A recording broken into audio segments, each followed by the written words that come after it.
نحمده ونصلي على رسوله الكريم أما بعد فأعوذ بالله من الشيطان الرجيم بسم الله الرحمن الرحيم إن كنتم تحبون الله فاتبعوني يحببكم الله وقال النبي صلى الله عليه وسلم لا يؤمن أحدكم حتى أكون أحب إليه من والده وولده والناس أجمعين صدق الله العظيم وصدق رسوله النبي الكريم وعلى ذلك لمن الشاهدين والشاكرين والحمد لله رب العالمين یا صاحب الجمال و یا سید البشر یا صاحب الجمال و یا سید البشر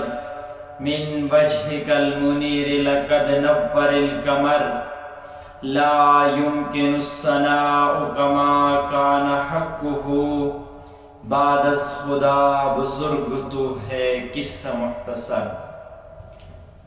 میرے انتہائی واجب الاحترام معزز سامعین حضرات، اللہ رب العزت نے ہمارے اوپر بے بہا انعامات و احسانات کیے۔ اللہ رب العزت نے اتنے انعامات و احسانات کیے کہ اگر ہم اس سے گننے میں لگ جائے، ہم اس سے گنتے رہیں تو ہماری زندگی ختم ہو جائے گی، مگر اللہ رب العزت کے احسان و انعامات گنتے گنتے ختم نہیں ہوں گے۔ میرے عزیز دوستو، اللہ تبارک و تعالی نے جتنے انعامات سے نوازا ہے، ہم اپنے ارد گرد اپنے ماحول کے اندر دیکھ لیں۔ میرے عزیز دوستو، ماحول تو دور کی بات ہے، ہم اگر اللہ رب العزت کے انعام و احسانات کو ہمیں اپنے جسم کے اندر نظر دوڑائے، ہم اپنے جسم کے اندر دیکھ لیے کہ اللہ رب العزت نے کتنے انعامات و احسانات ہم پر کیے، مگر اللہ رب العزت نے کوئی انعام ہم پر جتلایا نہیں۔ اللہ رب العزت نے ہم پر احسان کیا، ہمیں قوت سماعت عطا کی۔ میرے عزیز دوستو، یہ بہت بڑی انعام اور یہ بہت بڑا انعام ہے، اور اللہ رب العزت کا بہت بڑا احسان ہے ہم پر۔ یہ انعام اور یہ احسان اس شخص سے پوچھ لیجئے جو اس قوت سماعت سے محروم ہے۔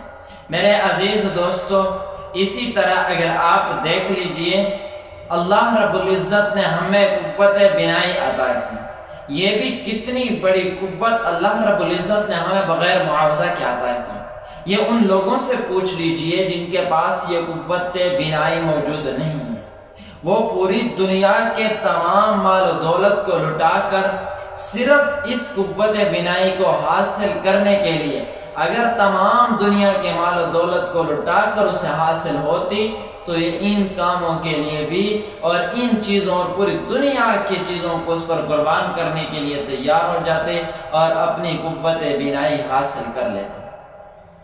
میرے عزیز دوستو، اس کے بعد اللہ رب العزت نے قوت گویائی عطا کی، اور کتنی بڑی نعمت ہے اللہ رب العزت نے ہمیں بغیر معاوضے کے عطا کی۔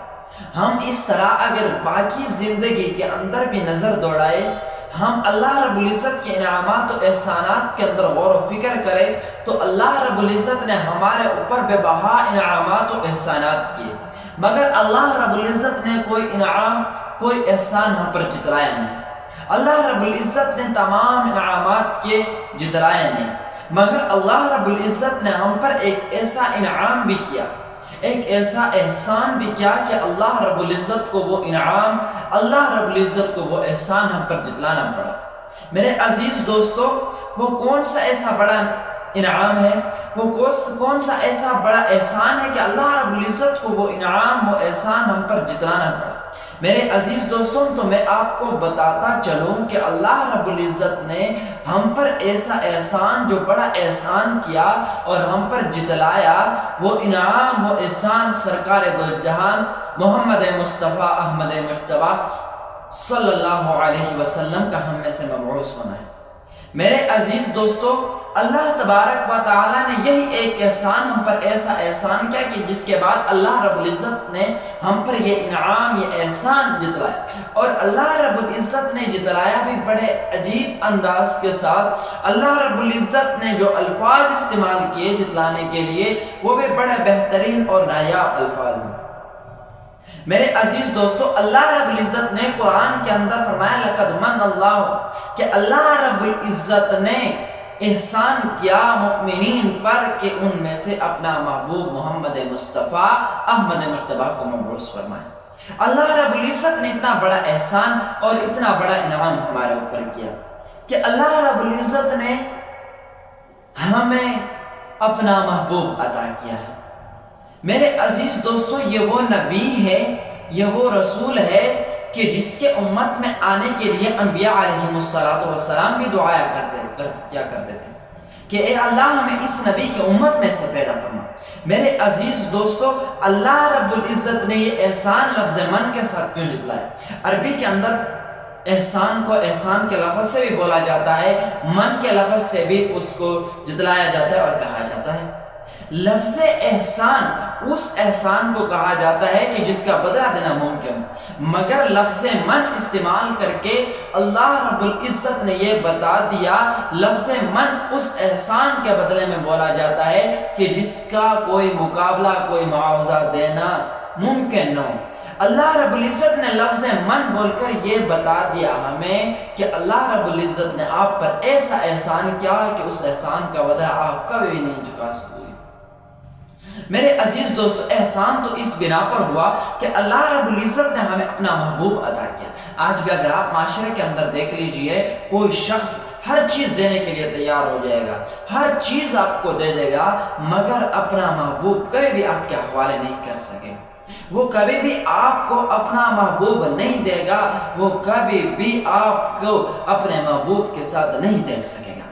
میرے عزیز دوستوں، مگر اللہ رب العزت نے ہمیں اپنا محبوب عطا کیا اور اس محبوب کو عطا کر کے یہ احسان ہم پر جتلایا۔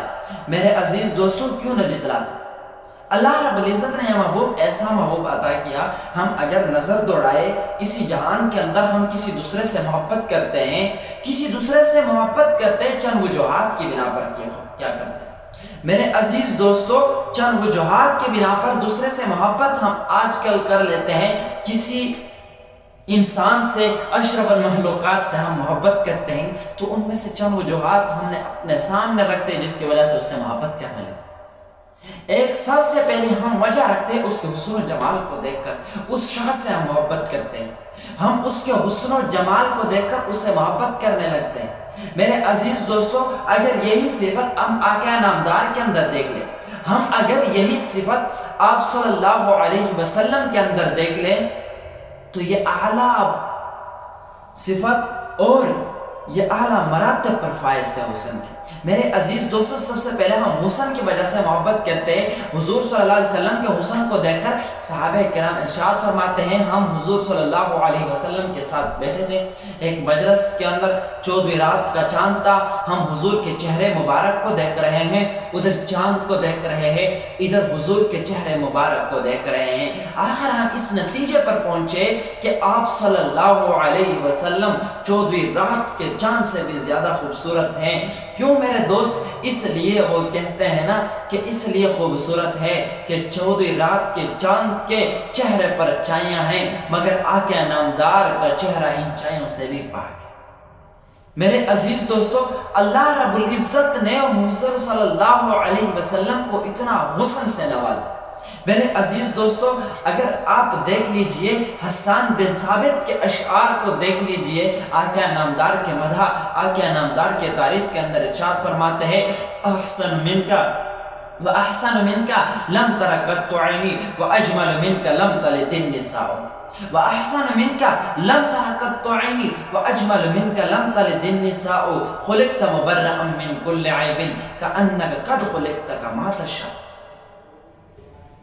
خود حسان بن ثابت کہتے ہیں کہ آپ صلی اللہ علیہ وسلم کو اللہ رب العزت نے تمام عیوبات سے پاک پیدا فرمایا کہ آپ صلی اللہ علیہ وسلم کو اتنا حسین بنایا کہ آج تک میرے آنکھوں نے آپ جیسا حسین دیکھا ہی نہیں، اور آپ جیسا حسین میری آنکھیں تب دیکھتی، میرے آنکھیں آپ جیسا حسن و جمال کا نظارہ تب کرتی جب میرے آقا نامدار جیسا حسین کوئی دنیا کے اندر ہوتا۔ آپ جیسا حسین نہیں ہے، اس لیے میرے آنکھوں نے آپ جیسے حسین کا نظارہ بھی نہیں کیا۔ اور اس طرح میرے دوستو آقا نامدار کے تعریف اور مدح کے اندر آگے ارشاد فرماتے ہیں اللہ رب العزت نے آپ کو تمام عیوبات اور تمام نواقصات سے پاک پیدا فرمایا۔ آج انسان کے اندر کوئی نہ کوئی نقص ہوتا ہے، اس کے اندر خوبی بھی ضرور ہوتی ہے، مگر جس کے اندر خوبی ہو اس کے اندر آپ دیکھ لیجئے کوئی نہ کوئی نقص بھی ضرور ہوگا۔ میرے عزیز دوستو، اللہ رب العزت نے آپ صلی اللہ علیہ وسلم کو تمام عیوبات، تمام نواقصات سے پاک پیدا فرمایا۔ اس لیے تو حسان بن ثابت کہتے ہیں کہ انک قد خلقت کما تشاء، جیسے اللہ رب العزت کو آپ بتاتے گئے اور اللہ رب العزت آپ کو بناتے گئے۔ اللہ رب العزت نے اتنے حسن و جمال سے آپ کو نوازا، اتنا حسن و جمال آپ کو دیا کہ اللہ رب العزت کو آپ بتاتے گئے اور اللہ رب العزت آپ کو بناتے گئے۔ اللہ رب العزت نے اتنا باکمال حسن آپ صلی اللہ علیہ وسلم کو دیا۔ عائشہ تو ویسے نہیں، ارشاد فرماتی ہے، کہتے لنا شمسن وللآفاق شمسن، لنا شمسن وللآفاق شمسن فإن الشمس خیر الشمس السماء، میرا بھی سورج ہے، ایک آسمان کا بھی سورج ہے۔ عائشہ بڑے خوبصورت انداز کے اندر اشعار کے اندر کہتی ہے، ایک میرا سورج ہے، ایک آسمان کا سورج ہے، لیکن میرا سورج آسمان کے سورج سے بہتر ہے۔ وجہ بھی آگے خود بیان کرتی ہے، کہتے سننے والے کے ذہن میں یہ اشکال آ سکتا ہے کیسے خوبصورت ہے۔ وہ کہتی ہے کہ میرا سورج آسمان کے سورج سے اس بنا پر بہتر ہے کہ میرا سورج صبح کو طلوع ہوتا ہے، رات کو غروب نہیں ہوتا، مگر آسمان کا سورج ہوتا ہے وہ صبح طلوع ہو کر رات کو غروب ہو جاتا ہے، بلکہ میرا سورج رات کو بھی طلوع رہتا ہے۔ میرے عزیز دوستو، یہ حضور صلی اللہ علیہ وسلم کا حسن و جمال تھا۔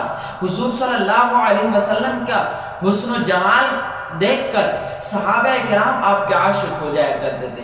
میرے عزیز دوستو، بڑا لمحہ فکری آئے، آج ہم اپنے معاشرے کے اندر حضور کے امتی کو دیکھ کر ہم اس کے حسن و جمال پر مرتے ہیں، ہم اس کے حسن و جمال کی وجہ سے اس سے محبت کرنے لگتے ہیں، مگر آقا نامدار کے حسن و جمال کو دیکھ کر ہم آپ سے محبت نہیں کرتے۔ آپ جو حسن و جمال کے پے کرتے، حسن و جمال کے نمونہ تھے، ان کو دیکھ کر ہم اس سے محبت نہیں کرتے، ہم آپ کی امتی کو دیکھ کر ان سے محبت تو کرنے لگ جاتے۔ اگر حضور صلی اللہ علیہ وسلم کے اندر حسن و جمال کمال درجے کا تھا، حضور کے چہرے پر داڑھی مبارک بھی تھی، ہم آج اپنے حسن و جمال کو برقرار رکھنے کے لیے ہم اس داڑھی کو کٹوا لیتے ہیں۔ کیوں میرے دوست؟ کیا حسن و جمال آپ کے اندر زیادہ ہے کہ حضور صلی اللہ علیہ وسلم سے؟ حضور صلی اللہ علیہ وسلم کے اندر حسن و جمال اعلیٰ مرتبے کا تھا، مگر حضور صلی اللہ علیہ وسلم کے چہرے پر داڑھی بھی تھی۔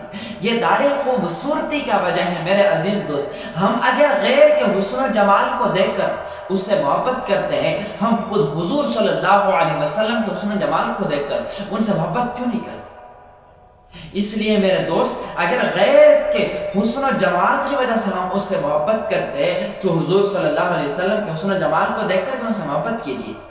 ہم اگر دنیا کے اندر اس اپنے معاشرے کے اندر کسی دوسرے سے محبت کرتے ہیں تو اس کے حسب و نسب کو دیکھ کر وہ اعلی خاندان کا ہوتا ہے، اعلی خاندان کا ہوتا ہے، ہم اس سے محبت کرنے لگ جاتے ہیں۔ میرے عزیز دوستو، حسن و جمال کے ساتھ آپ کا اعلی خاندان بھی برقرار تھا۔ اللہ رب العزت نے آپ کو اعلی خاندان کے اندر پیدا فرمایا۔ اللہ تبارک و تعالیٰ نے عجم کی جگہ عرب پہ پیدا فرمائے، اور عرب میں بھی قبیلے بہت سارے تھے، مگر سب سے اعلیٰ خاندان قریش میں سے پیدا فرمایا۔ اور اللہ رب العزت نے آپ کو جس خاندان کے اندر پیدا فرمایا وہ سب سے اعلیٰ خاندان تھا۔ آپ کو جس نسب کے اندر سے پیدا فرمایا وہ نسب بھی سب سے اعلیٰ ہے، اور اللہ رب العزت نے اس نسب کو محفوظ کیا، جسے علماء کرام بیان کرتے ہیں محمد بن عبداللہ بن عبد المطلب بن ہاشم بن قصی بن کلاب بن مرہ بن کعب بن لوی بن غالب بن فہر بن مالک بن نصر بن مزر۔ یہ اللہ رب العزت نے آپ کے خاندان کو بھی محفوظ کیا۔ اور اگر ہم آج دنیا کے اندر کسی بڑے خاندان کو دیکھ کر ہم ان سے محبت کرتے ہیں، ہم ان پر مر مٹنے کے لیے تیار ہو جاتے ہیں، ہم آقا نامدار کے حسن و جمال کو دیکھ کر ان پر کیوں مر مٹنے کے لیے تیار نہیں ہوتے؟ اس طرح میرے دوست اللہ رب العزت نے آپ کے خاندان کو محفوظ کیا ہوا ہے۔ اللہ رب العزت نے جب آپ کے خاندان کو محفوظ کیا ہوا ہے تو ہم دوسرے سے محبت کرتے ہیں ان کے حسن و جمال کو دیکھ کر، اور اس طرح ان کے خاندان کو دیکھ کر ہم آقا نامدار سے محبت کیوں نہیں کرتے میرے دوست؟ بڑا لمبا فکریہ ہے۔ ہم نے آپ کے خاندان کو کیا کم خاندان سمجھ رکھا ہے؟ اللہ رب العزت نے جب آپ کا خاندان بھی اعلیٰ رکھا، آپ کو حسن و جمال بھی اعلیٰ عطا کی، آپ کو حسن و جمال کا پیکر و نمونہ بنایا، تو ہم آپ سے محبت کیوں نہیں کرتے؟ میرے دوست، ہم دوسرے سے محبت کرتے ان وجوہات کے بنا پر، تو ہم آقا نامدار سے محبت کریں تاکہ کل قیامت کے دن ہم سرخرو ہو کر جنت کے اندر چلے جائیں، ہم آقا نامدار کے شفاعت کے لائق ہو جائیں۔